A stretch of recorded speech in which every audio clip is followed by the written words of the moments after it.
ধুর, খাওয়ার সময় কে আবার ফোন করছে জানু?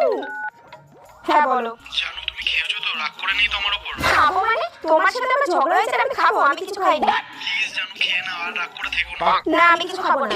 জানো তুমি না খেলে কিন্তু আমিও খাবো না, প্লিজ খাও। বললাম তো খাবো না কিছু, তুমি খেয়ে নাও যাও। তুমি না খেয়ে বসে আছো, আমি কি করে খাই বলো তো? উম, পেট কিসের আওয়াজ ছিল? না না, কিছু হয়নি, আসলে সারাদিন খাইনি তো তাই পেটে গুড়গুড় করলো। খাওয়ার আওয়াজ মনে হলো। কোথায় খাবার আওয়াজ? পেটে গুড়গুড় হয়েছে, খিদে পেয়েছে বলে। ও আচ্ছা। তুমি কি ভাবো তোমার সাথে আমার ঝগড়া হয়েছে আর আমি খাবো? আমি কিচ্ছু খাইনি। জানো প্লিজ খেয়ে নাও, আর কতক্ষণ রাগ করে থাকবে? তুমি যতক্ষণ না আমাকে সরি বলবে আমি খাবো না। আচ্ছা জানো তুমি এখন কোথায় বলো, আমি তোমার কাছে এক্ষুনি যাবো। আমি এখন মন খারাপ করে বারান্দায় বসে আছি। ও বারান্দায় বসে আছো? আচ্ছা তোমার বারান্দার সামনে থাকো, আমি দাঁড়িয়ে আছি। তুমি? হ্যাঁ আমি।